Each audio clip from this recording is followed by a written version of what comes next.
ಆತ್ಮೀಯರೇ ನಮಸ್ಕಾರ. ಇಡೀ ಉತ್ತರ ಕರ್ನಾಟಕದಲ್ಲಿ ಒಂದು ವಿಶೇಷವಾದಂತಹ ಜಾತ್ರೆ, ಅದು ಬನಹಟ್ಟಿಯ ಕಾಡು ಸಿದ್ದೇಶ್ವರ ಜಾತ್ರೆ. ಬರುವ 16, 17, 18ರಂದು ಬಹುಶಃ ಇಡೀ ಉತ್ತರ ಕರ್ನಾಟಕದಲ್ಲಿ ಒಂದು ವೈಭವಯುತವಾದಂತಹ ಜಾತ್ರೆ ನಮಗೆ ನೋಡ್ಲಿಕ್ಕೆ ಸಿಗುತ್ತೆ. ಒಂದು ಕಡೆ ಪಟಾಕ್ಷಿ ಜಾತ್ರೆ, ಮತ್ತೊಂದು ಕಡೆ ಅಂತಾರಾಷ್ಟ್ರೀಯ ಕುಸ್ತಿಗಳು. ಈ ರೀತಿ 3 ದಿನಗಳ ಕಾಲ ವೈಭವಯುತವಾದಂತಹ ಜಾತ್ರೆಗೆ ಈ ಬಾರಿ ಸೇವಾ ಸಮಿತಿಯವರು ರೊಟ್ಟಿ ಪ್ರಸಾದವನ್ನು ಮಾಡಬೇಕು ಅಂತಕ್ಕಂಥ ಬಹುದೊಡ್ಡ ಚಿಂತನೆಯನ್ನು ಕೊಟ್ಟಿದ್ದಾರೆ.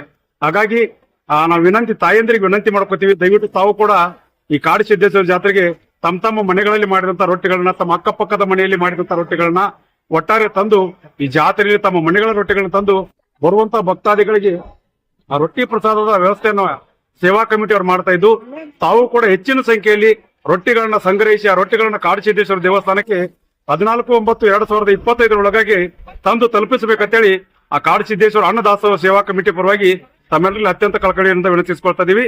ಕಾಡು ಸಿದ್ದೇಶ್ವರ ಮಹಾರಾಜ್ ಕಿ ಜೈ.